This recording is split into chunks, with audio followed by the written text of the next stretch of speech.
లోనే ఒక Swift Dzire వెహికల్లో అతను డ్రైవర్ పక్క సీట్లో కూర్చున్నాడు. వెనక కూర్చున్నటువంటి పరశురామ్ అదేవిధంగా మన రాజేష్ వీళ్ళు ఏం చేశారంటే వెంటనే వాళ్ళు ఆ డ్రైవర్ సీట్ కింద పెట్టుకున్నటువంటి వేటకోడవలతో నెత్తి మీద కొట్టడం జరిగింది. ఒక అతను చేతులు గట్టిగా పట్టుకొని గొంతు స్లిట్ చేయటం, కడుపులో స్టాబ్ చేసి ఇమ్మీడియట్గా అతన్ని ఫ్రంట్ సీట్లో నుంచి బ్యాక్ సీట్లోకి లాక్కోవటం జరిగింది.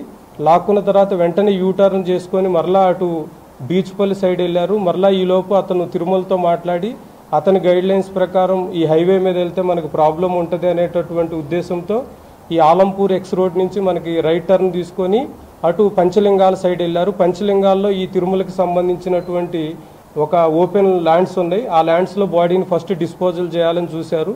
అయితే ఈ స్టాప్ చేసిన క్రమంలో వీళ్ళందరికీ బట్టల నిండా రక్తం అవడంతో తిరుమలకి చెప్పారు. తిరుమల వీళ్ళందరి కోసం కొత్త బట్టలు పర్చేజ్ చేసుకురావటం జరిగింది. ఈ డెడ్ బాడీని తీసుకెళ్లి అక్కడ కర్నూలు దగ్గర ఉన్నటువంటి ఒక నాలాలో పడేసేసి బాడీని డిస్పోజ్ చేసి ఎటోళ్ళట్టు డిస్పర్స్ అయ్యారు. సో ఈ క్రమంలో మనం ఇన్వెస్టిగేట్ చేస్తూ ఈ మర్డర్ కేసులో మనం ఇప్పటి వరకు మొత్తం 8 మందిని అదుపులోకి తీసుకున్నాము. దీంట్లో మెయిన్ అక్యూజ్డ్ అయినటువంటి బ్యాంక్ మేనేజర్ తిరుమల్, అదేవిధంగా డిసీజ్డ్ వైఫ్ ఐశ్వర్య, అదేవిధంగా ఈ సుఫారీ గ్యాంగ్ని లీడ్ చేసినటువంటి నగేష్, పరశురామ్, రాజేష్, అదేవిధంగా ఇంటి పక్కనే ఉంటూ ఎప్పటికప్పుడు వీళ్ళ మూమెంట్ని తిరుమలకి వాళ్ళకి అందజేసినటువంటి మోహన్, అదేవిధంగా మర్డర్ చేశాడని తెలిసిన తర్వాత కూడా ఈ తిరుమలకి సహకరించి అతన్ని ఎస్కేప్ చేయడానికి ట్రై చేసినటువంటి అతని ఫాదరు, అదేవిధంగా రిటైర్డ్ ఏపీఎస్పీ హెడ్ కానిస్టేబుల్, అదేవిధంగా డిసీజ్డ్ వైఫ్ యొక్క మదర్ సుజాతను కూడా అదుపులోకి తీసుకోవడం జరిగింది. వీరి దగ్గర నుంచి సుఫారీకి సంబంధించినటువంటి కొంత అమౌంట్ని, కొన్ని సెల్ ఫోన్స్ని, అదేవిధంగా డిసీజ్డ్ బైక్కి పెట్టినటువంటి జీపీఎస్ ట్రాకర్ని, వేటకోడవల్లో వీటన్నిటిని కూడా సీజ్ చేయడం జరిగింది. ఈ మొత్తం కేసు ఇన్వెస్టిగేషన్ని చాలా చక్కగా చేసినటువంటి గద్వాల్ సిఏ, అదేవిధంగా అతని టీముని, అదేవిధంగా ఈ కేసు ఇన్వెస్టిగేషన్లో మాకు అన్ని విధాలుగా సహకరించినటువంటి మీడియా మిత్రుల్ని ప్రత్యేకంగా అభినందిస్తున్నాము. ఈ కేసు ఇన్వెస్టిగేషన్లో సహకరించిన ప్రతి ఒక్కరికి ప్రత్యేకమైన రివార్డుని శాంక్షన్ చేయడం జరుగుతుంది.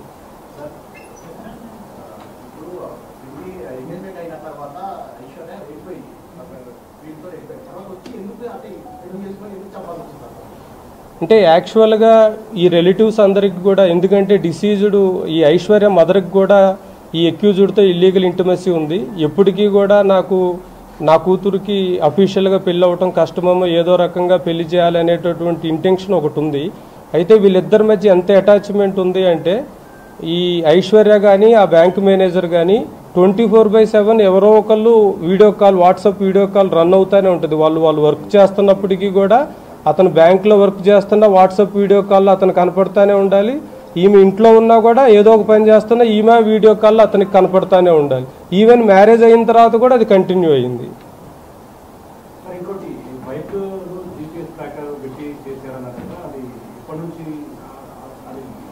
అంటే ఇనీషియల్గా ఫస్ట్ వీళ్ళు నార్మల్గా ప్లాన్ చేయాలని చూశారు.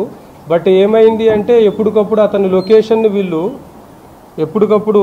అతని లొకేషన్ని చెప్పినటువంటి ల్యాండ్ మార్క్స్ని దృష్టిలో పెట్టుకొని అతన్ని ట్రాక్ చేయటం అనేది కష్టమవుతుంది. కాబట్టి ప్రత్యేకంగా మనం అతనికి ట్రాకర్ పెడితే అతను ఉన్నటువంటి ప్లేస్కి ఏ ప్లేస్ అయితే మనకి కన్వీనియంట్గా ఉంటుంది అనేటటువంటి దృష్టిలో పెట్టుకొని చేయటం జరిగింది.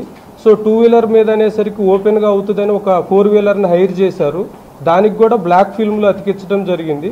బ్లాక్ ఫిల్మ్లో అతికిస్తే మనకి దాంట్లో ఏం చేసినా కనపడదు అనేటటువంటి ఇంటెన్షన్తో చేశారండి.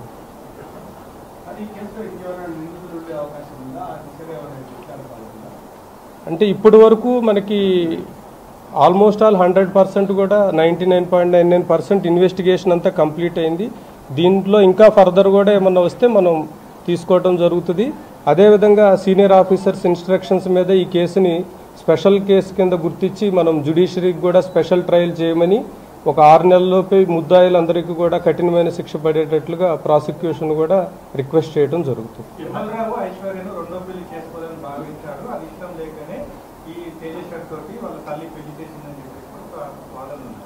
ఉన్నాయి. యాక్చువల్గా ఈ ఐశ్వర్య యొక్క బ్రదర్ కూడా వీళ్ళ మధ్య బాగా మీడియేషన్ చేశాడు.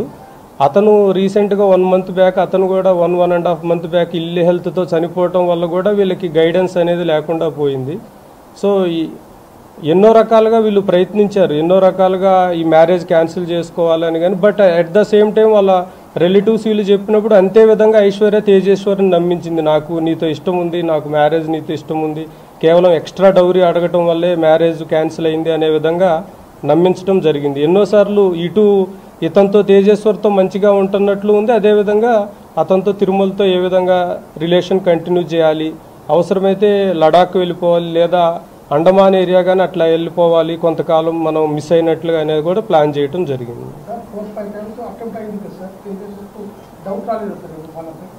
అంటే వీళ్ళు ఈ మర్డర్ కేసులో మెయిన్ ఏంటంటే ఈ సుఫారీ గ్యాంగ్ అందరూ కూడా ఈ తేజేశ్వర్ యొక్క ప్రొఫెషన్ని దృష్టిలో పెట్టుకొని సర్వేయర్ కాబట్టి కొన్ని ల్యాండ్స్ పర్చేజ్ చేయడానికి అన్నట్లుగా వీళ్ళందరూ ఒక ఫ్రెండ్షిప్ డెవలప్ చేసుకోవడం జరిగింది. దానివల్ల తేజేశ్వర్కి ఎట్టి పరిస్థితుల్లో కూడా వీళ్ళ మీద అనుమానం రాలేదు.